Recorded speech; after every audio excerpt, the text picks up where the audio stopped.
നിങ്ങൾ പോകുമ്പോൾ നിങ്ങൾ ഏൽപ്പിച്ച കാൽപ്പാടുകള്, നിങ്ങൾ സ്പർശിച്ച പാദങ്ങള് മറ്റുള്ളവരെ മാതൃകയായിട്ട് കാണുമ്പോഴാണ് നേതൃത്വം എന്ന് അതിനെ പറയുന്നത്. അത്തരം മാതൃകകൾ നിങ്ങൾക്ക് നമ്മുടെ നാട്ടിൽ കാണാൻ കഴിയും. ഒരുപക്ഷെ ആൾബലം കൊണ്ട് പോലും ചെറിയ പാർട്ടിയായിട്ട് ഇന്ത്യ മഹാരാജ്യത്തുള്ള ഒരു പാർട്ടി എത്രയെത്ര സാമൂഹ്യ സാംസ്കാരിക പ്രവർത്തനങ്ങളാണ് നടത്തുന്നത് എന്ന് കാണുമ്പോൾ നമ്മൾ അത്ഭുതപ്പെട്ടു പോകും. നോക്കൂ, നിങ്ങൾ അവരിപ്പോ ജീവിച്ചിരിപ്പില്ല, പക്ഷെ അവര് ആ സ്പർശിച്ച് അവരുടെ ഫുട് പ്രിന്റ്സ് ഉണ്ടല്ലോ, അത് തന്നെയാണ് ഒരു വലിയ മുതൽക്കൂട്ട് എന്ന് പറയാം. Concern for others. നിങ്ങൾക്ക് മറ്റുള്ളവനെ പരിഗണിക്കാതെ, മറ്റുള്ളവനെ മനസ്സിലാക്കാതെ, അവന്റെ ദുരിതങ്ങൾ മനസ്സിലാക്കാതെ, അവന്റെ ദുഃഖങ്ങൾ മനസ്സിലാക്കാതെ നിങ്ങൾക്ക് ഏത് ദൈവമാണ് നിങ്ങളുടെ അടുത്തുണ്ടാവുക എന്നുള്ളതാ.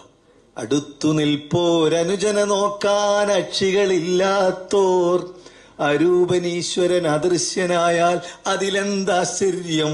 അല്ല, പ്രേമകവി ഉള്ളൂർ പാടിയതാ. അടുത്തു നിൽക്കുന്ന സഹോദരന്റെ ദുഃഖങ്ങളും വിഷമങ്ങളും അറിയാൻ നിങ്ങൾക്ക് നേരെയില്ലെങ്കിൽ നിങ്ങൾ 5 നേരം കുമ്പിട്ടിട്ട് എന്ത് കാര്യമുള്ളതെന്നാണ് ചോദിക്കുന്നത്. അപ്പൊ കൺസേൺ ഫോർ അതേഴ്സ്. നിങ്ങൾക്ക് മറ്റുള്ളവനെ പരിഗണിക്കാതെ, മറ്റുള്ളവനെ മനസ്സിലാക്കാതെ, അവന്റെ ദുരിതങ്ങൾ മനസ്സിലാക്കാതെ, അവന്റെ ദുഃഖങ്ങൾ മനസ്സിലാക്കാതെ നിങ്ങൾക്ക് ഏത് ദൈവമാണ് നിങ്ങളുടെ അടുത്തുണ്ടാവുക എന്നുള്ളത്. അടുത്തു നിൽപ്പോരനുജന നോക്കാൻ അക്ഷികളില്ലാത്തോർ, അരൂപനീശ്വരൻ അദൃശ്യനായാൽ അതിലെന്താശ്ചര്യം. അല്ല, പ്രേമകവി ഉള്ളൂർ പാടിയതാ. അടുത്തു നിൽക്കുന്ന സഹോദരന്റെ ദുഃഖങ്ങളും വിഷമങ്ങളും അറിയാൻ നിങ്ങൾക്ക് നേരെയില്ലെങ്കിൽ നിങ്ങൾ 5 നേരം കുമ്പിട്ടിട്ട് എന്ത് കാര്യമുള്ളതെന്നാണ് ചോദിക്കുന്നത്.